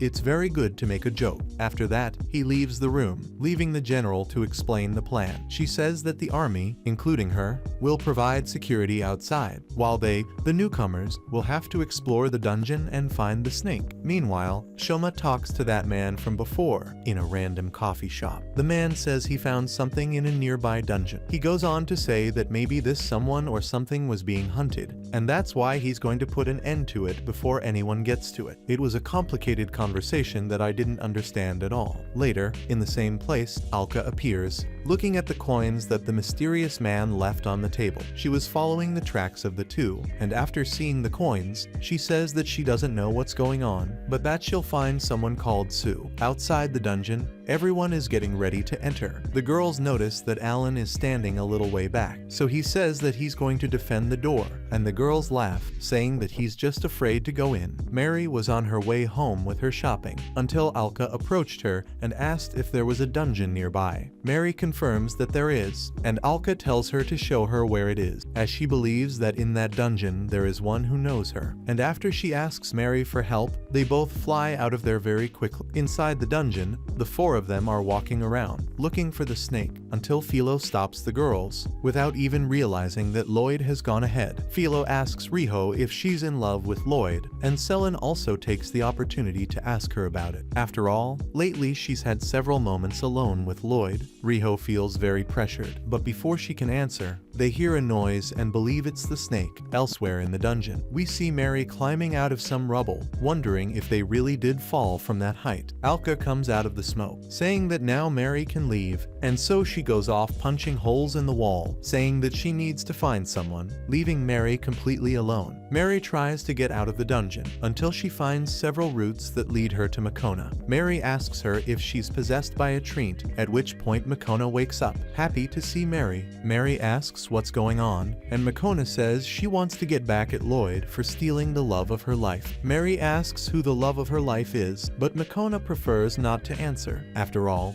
the love of her life is Mary herself. That said, she holds up her roots suspiciously, saying that she will use this as bait to bring Lloyd there. Just then, Lloyd arrives and sees the uncomfortable situation Mary is in. He orders Makona to let her go, and Makona immediately breaks free from the roots and starts flying. She tells Lloyd to fight her or she'll do perverted things to Mary. Lloyd accepts the duel and starts a fight with Makona, who flies in to punch him, so Lloyd hits her fist, creating a tremendous force that knocks Makona away. Makona from a distance makes several roots attack Lloyd, but he manages the roots easily and even throws one at Makona, but he misses, and Makona uses a speed spell and advances towards Lloyd, kicking him, throwing the boy into the wall, and following him, grabbing his head and dragging him around. But Lloyd remembers throwing her away. She asks him how he's coping with so much pressure from her power, and he says that training like this is completely normal for him. She is furious that he lied and attacks him again with her roots. Just then, the girls come running into the room, and Makona takes the opportunity to attack all of them, causing Lloyd to step in front of the attack and get Pierce to protect them. Makona says that because of his friends, he was hurt, but Lloyd says that without them, he's nothing, and that's why he wants to beat Makona and overcome anything, so that he can be strong enough to protect everyone. Makona is furious and again attacks him with a punch, causing him to strike back, and when their fists meet, the whole room begins to shake. The girls plan to run away while Selen rescues Mary, but the floor beneath them breaks, taking everyone to a room on the other side. Meanwhile, Lloyd and Makona were fighting. They fall to the ground and Makona attacks with a giant curl of roots from her arm, but Lloyd holds it and starts spinning so much that he creates a tornado, so he throws her up, making her go through several layers and fly off into the sky. After that, he falls to his knees, and the girls go up to him saying that he's done it. Meanwhile, the giant snake has appeared, and she says that she's wanted to meet Lloyd since he was a little boy. As the snake introduced itself, claiming to be Vitra,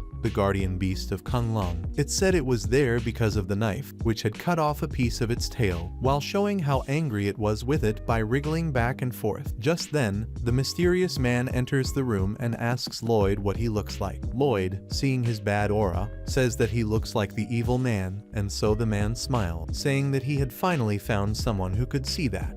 At that moment, the snake comes out of the ground, claiming to have found the soul, which in this case is the man. The soul perceives the Vitra and speaks to it, making the snake furious and keeping its guard down, and so the soul appears on top of the creature and runs its hand across a crystal it has on it, saying that if it kills the Vitra, the source of the soul's power will end, and so Conlan could easily be destroyed, which would turn the world upside down. He picks up the crystal and destroys it, killing the snake, but the Alka comes too fast to kick him and throws him against the wall. He asks how she still has powers, and the snake says that she cut off a part of Vitra and made a belt, selling it cheaply. At that moment, Selen's belt speaks, revealing that it's the snake that was reincarnated there. After all, the belt is part of her. The belt starts cursing the Alka, and Soul runs off in a portal, saying that he's going to find a way to reveal Conlan and the last dungeon. And just after he leaves, the place starts to crumble because of the Alka's destruction, so the Alka runs off in her crystal, while telling the others to go in too. Back in the hallway, Allan and the other soldiers are running after Lloyd, while Allan remembers what Lloyd told him about facing his fears. At that moment, he found the shadow of a dragon on the wall and raised his axe, calling the snake to a duel. At that moment, the place began to crumble,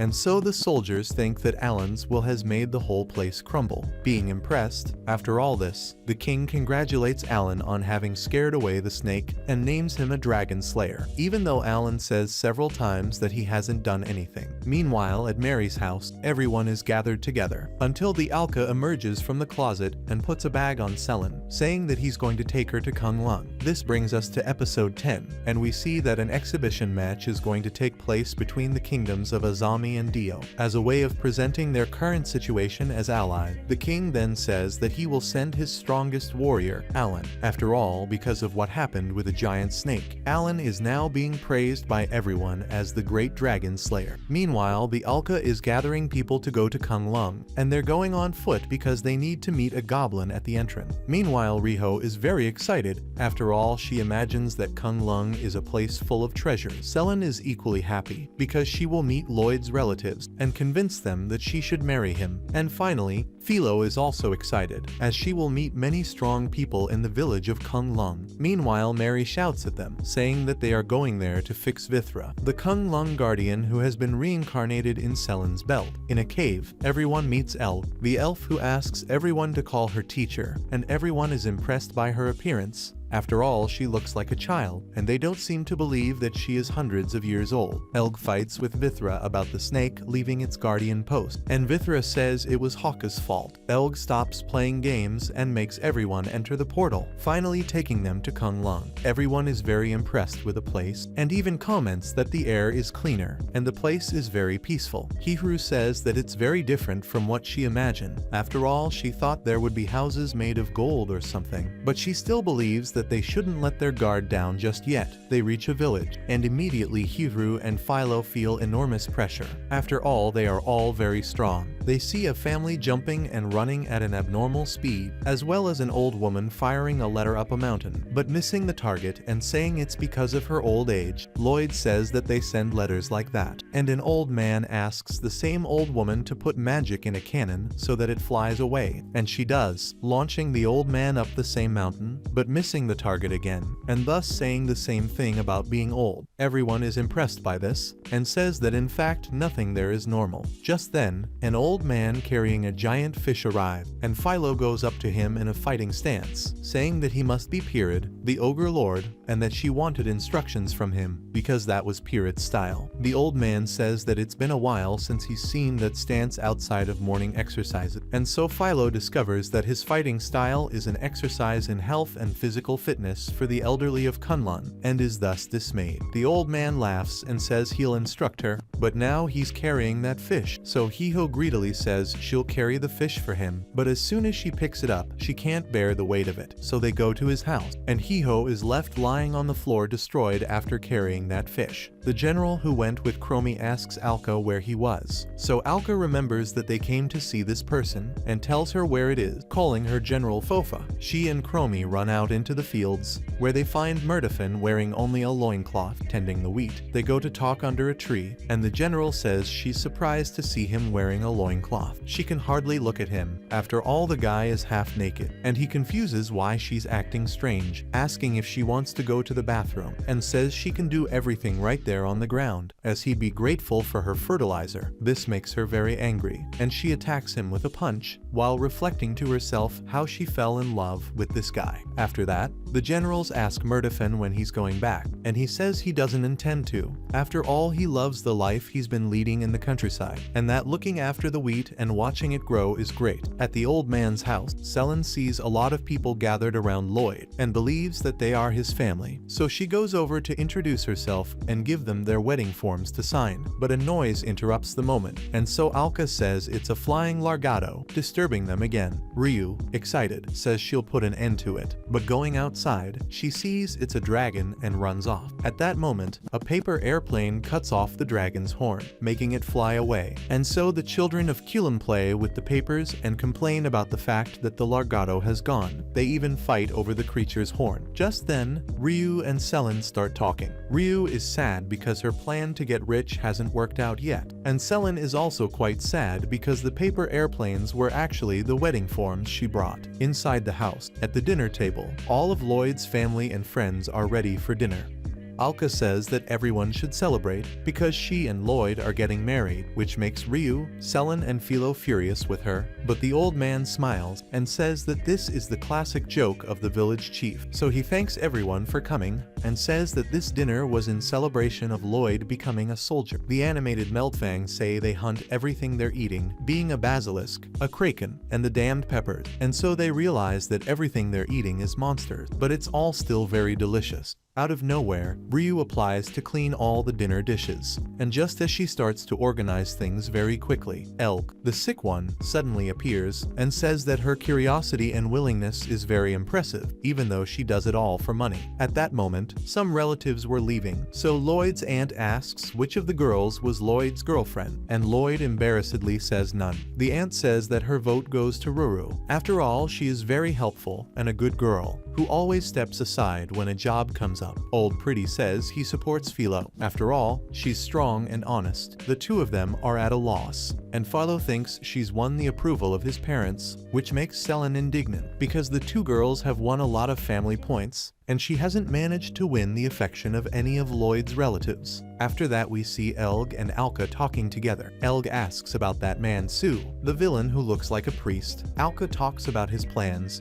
and Elg asks if they're ready for the next stage, but Alka says not yet, and asks her to wait a bit, but Elg says she's waited long enough. In the guest room, Ruru and Philo and Selen are lying down, but Selen complains about how they were chosen, and Philo agrees. After all, Ruru even got a very expensive dress, made of a totally rare fabric, and Ruru, upon hearing this, immediately took off her clothes, and began to carefully put everything away while naked. Lloyd enters at that very moment, bringing tea and cookies, thus seeing Ruru naked, but Philo quickly kicks Lloyd, throwing him away, while Selen ties Ruru to a cloth using her belt, all as punishment for her being naked in front of Lloyd. Meanwhile, Mary and the generals talk to Melfin about what happened earlier, in which he and the king were involved. They ask about the person behind it, and he comments that the person must have been between 30 and 60 years old, but looking 30 to 60 is too broad, so they have no clue yet. And now Lloyd's group is walking with Elg to the last dungeon to recover Vitra's body. After all, Alka's powers come from him. Lloyd and Ruru are feeling a bit strange. After all, last night he saw her without any clothes on. They reach the last dungeon, but it's different. After all, it looks like a mansion. Ruru gets excited because there must be a lot of treasures there, but Alka replies that this place has a lot of demon lords, and Elg adds that this dungeon is different from the others. After all, the others were created as decoys to hide this one, and it was even the ancestors of the people of Kilum who created the dungeon. Elg explains that because of the state of the Vitra,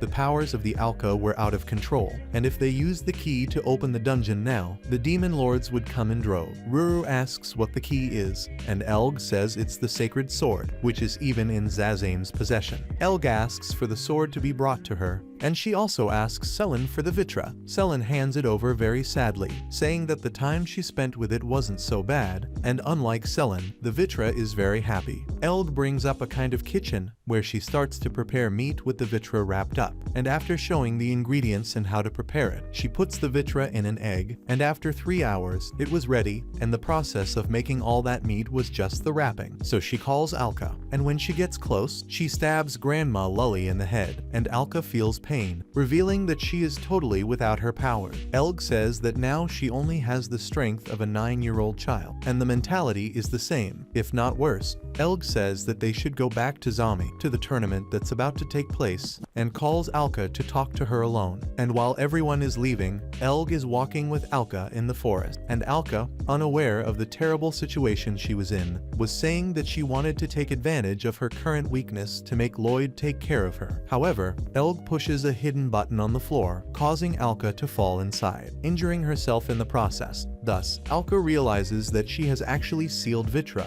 in order to completely take away her power. Elg says that this world needs to change, that everything needs to change, and that she knows what she will do and who will be the great hero of the new world, which is why she trapped Alka in that hole. Meanwhile, on the way out of Conlan, the girls think they're going to miss this place until Elg arrives and says that Alka was quite busy. She tells them all to go ahead. After all, Lloyd will be a while since he's saying goodbye to the people. So off they go, and after everyone has left, Lloyd arrives apologizing for the delay. Elg says that maybe Alka is passed out there since she no longer has her power, so Lloyd runs off to look for her. Soon afterwards, Elg goes through the portal alone and closes it. The girls ask where Lloyd is, and she explains that he had to stay behind and look after Alka, but it was only for a day, so everything was fine. The woman who is in love with Meldfang says that she wanted to say goodbye to him, but at that moment he comes up behind them with several vegetables. He says he's come along to take some vegetables to Mary, and the girl, who wasn't even the target of the vegetables, is overjoyed, takes his hand and runs off ahead of him, leaving Chromie in charge of the exhibition mat. They go into town, and they're Hiho and Elg separate from the rest of the group. Elg goes up to Hiho, asking if she wouldn't sell her mithril arm, and that she could even repair her arm, and Hiho says she'll think about it. And after Elg leaves, Hiho is wondering where to sell her expensive clothes, and she thinks about it with her panties in her hand. Just then, Nemen appears on patrol with a bag in his hand, and comments that he was going to take it to someone, so Hiho goes along. After all, she was going to see Roll. Remembering that Roll and Hiho have a bond as sisters. Arriving at Roll's room, Mina hands her the present and asks what she was writing, and Roll says she was making a book called How to Defeat a Rival. Her book contains tips that will help weak people survive in this cruel world.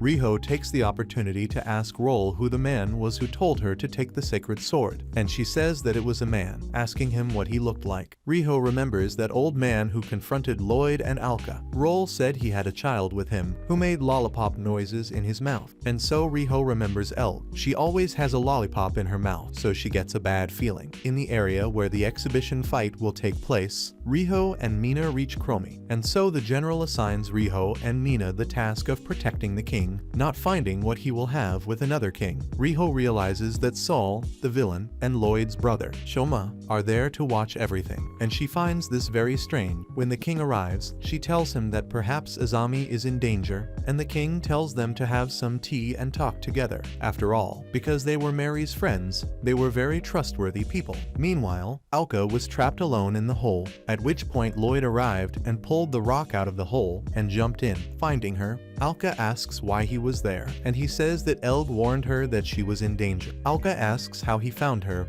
and he says that a long time ago this happened to him, and they found him. It was even Alka who found him. He then decided that he would stay strong to reach out to those who need help, which is why he managed to find her so quickly. Alka looks at him and hugs him, saying that his words will open her eyes, and that's why she won't let anyone destroy this world. In a house, Elg, Saul, and Shoma talk about everything being ready, and that the ending will be determined tomorrow. Meanwhile, Lloyd runs and jumps through the forest with Alka on his back and says that the portal has been closed. Alka understands that it was Elg who did it and tells Lloyd to run all the way to Azami. This brings us to the final episode of the anime, where Lloyd is inside a cannon to be fired towards the city of Azami, and Alka tells him not to forget to do as she instructed, and as soon as he agrees, the two cuties put magic into the cannon and Lloyd is fired. And then to move even faster, he uses wind magic on his feet. Now the tournament has begun, and as Allan attacks his opponent, suddenly the person inside a cloak has disappeared and is flying through the sky. It is revealed that his enemy is Makona in her monster mode, who attacks Allan at once by throwing him against the wall, causing him to spurt blood out of his mouth. The king of Azami stands up and asks the son what is going on. Saul says that they should form an alliance, but to take over the world. Mina and Chromie try to tell the king not to accept this, but Shoma's aura alone makes him climb into his mouth. The king of Azami, meanwhile, refuses the offer, saying that he has already done enough harm to his people, and that he doesn't want to do that. With the king refusing, it's Elg's turn. She jumps into the arena, but is quickly surrounded by Mary, Philo, Selen, and Hiho. They tell her that they've discovered her plan,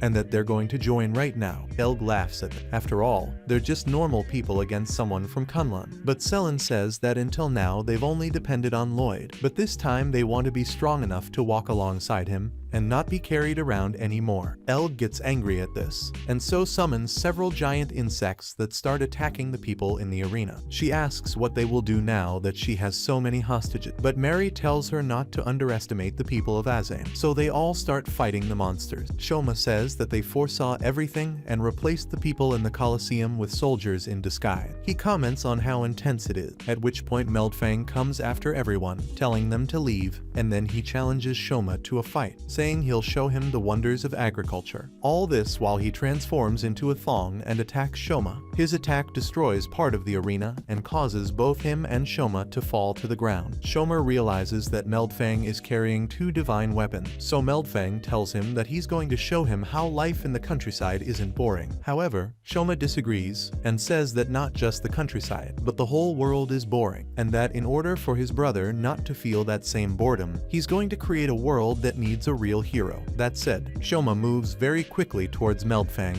appearing almost instantly in front of him. He says that Meldfang is strong, but that he's still an ordinary person, so he's no match for him. He finishes him off with a slap to the stomach, which shoots the Meldfang straight into the stand. Meanwhile, everyone is fighting the monsters. Mary, together with Hiho, says that there are too many, at which point Mahes attacks them both, causing Hiho to push Mary away and jump off. And so Makona comes flying at Mary, looking like she's going to attack her, but instead she just swipes her hand several times. And while everyone is staring, Philo quickly kicks Makona, throwing her against a wall, and returning to the King of Azaim. The sun has defeated his guards and orders the King of Azaim to take him to the Holy Sword. But at that moment, Allan comes from behind, hitting the sun's arm, which falls to the ground. However, purple tentacles emerge from his severed arm, which make his arm reconnect again. The king asks what he is, and the sun says that he is human, created differently. He had been created by Alka with the runes human, hero, and immortal. Other runes were also used. He was created to be a hero, a hope for humanity, when the world was still in complete chaos. But when everything was resolved, he should have disappeared. But that didn't happen, and so he ended up becoming a meaningless existence. He wants to disappear, and to do so he must turn the root of all evil and make someone a hero who will defeat him. They ask who this hero will be, and Saul says it will be Lloyd Belladonna. As soon as Saul said Lloyd's name, the boy fell right into the center of the arena, making his entrance at the time. But being as naive as ever, he wonders if the tournament has started yet. He sees Elg and says that Alka told him everything, saying that she couldn't revive Vitra, so she ran away in shame. Alka actually lied to him. Mary says that Elg has brought some insect eggs, which are disrupting the tournament, so that the tournament can't start, and Lloyd understands why there are so many insects in the place. He remembers that Alka asked him to break Vitra's egg, so he throws a piece of ground at Elg, knocking her and the insect over. But Elg, with magic in her feet, manages to land on her feet, and says that the people of Kulim give her a lot of headache, but she has prepared herself for this. After saying this, she throws her lollipop into the sky, summoning a giant stone golem, and Lloyd only realizes it's a monster because of the girl. At that moment, the golem draws Makona to its chest, greatly increasing its power. Mary asks Lloyd to save Makona, and he responds by saying that he will, but at that moment the golem attacks him. He manages to hold off the punch and throw the monster into the stand, but the monster lands on its feet and jumps towards Lloyd to throw another punch, so the boy also attacks with the punch, destroying the golem's arm. And while the girls were celebrating, the golem regenerated, and Elg laughed at Lloyd, saying she felt sorry for him, but Selen was hiding behind her. Lloyd very quickly attacks all the monster's arms and legs, and finishes it off by the head as it falls to the ground, but it regenerates again. So Lloyd jumps up and attacks the monster's chest with a kick, but because it's where Makona was, he has to miss, and so the monster takes the opportunity to punch him, causing him to be thrown against the bleachers. The monster follows him and punches him several times. Meanwhile, the girls think about how to stop the golem's regeneration to help Lloyd, and Mary says she has a hunch. The golem is using Makona as a source of regeneration, so they should get her out of there, because maybe that will help. So Hiho and Mary will try to get Makona out, while Philo takes care of the insect. Lloyd was taking a lot of blows during the battle, even starting to bleed, and in his thoughts he was saying that he was too weak to deal with this monster. At that moment, the monster was about to step on Lloyd again, but Meldfang appeared, holding him back and asking Lloyd what his dream was. All while holding the monster back, Lloyd thinks about it, and finally stands up saying that he wants to be noble and strong to protect others, and that's exactly why he became a soldier. Meanwhile, Hiho realizes that Makona reacts to anything involving Mary, so she lifts up a pair of panties and shouts that they belong to Mary. Makona gets very excited and wakes up, getting out of the golem and picking up the panties. Selen, seeing that Elg was upset about Makona getting out of the golem, took advantage of the distraction and grabbed Vitra's egg, then started talking to him. She asks him to stop ignoring her. She tells him that she's going to have to go over Mr. Lloyd's teachings from chapter 1 to 73 for him, and so she starts talking one by one, at which point Vitra comes out of the egg asking for forgiveness for disobeying him, and he says that he doesn't want to have to go over it again. Elg is surprised that he has freed himself from the seal, and Selen smiles, saying that this is the power of her education. Meanwhile, Lloyd was defeating the monster, grabbing it by the arm and spinning it around. He throws it up and uses his wind magic, which was like a tornado, and finally defeats it. Elg asks Shoma and Saul for help, but they are recording Lloyd's heroic act. Elg realizes that they only helped her so that Lloyd would be the hero. Just then, a giant rune appears in the sky, causing several meters meteors to hit all the monsters in the area, and Alka flies in, saying that she will stop everything Elg does. But just as he was about to finish her off, Shoma quickly grabs Elg and goes to the side of Saul, who was in the sky under a room. Saul says he'd like to kill her now, but he has a lot of footage of Lloyd to edit, and Shoma tells Lloyd to wait for more intense moments between brothers, so they both enter the room. After all this, everyone goes on with their lives, with Allan being pampered by the king again, or Melfang returning to the royal guard and getting beaten up by the girl who likes him because he doesn't understand her feeling. And at Mary's house, everyone gets together to eat Lloyd's delicious food, which ends the anime by saying bon appetit to everyone. Well, if you enjoyed this video, please don't forget to leave a like. Anyway, a big kiss to everyone, bye, and see you in the next video. I did.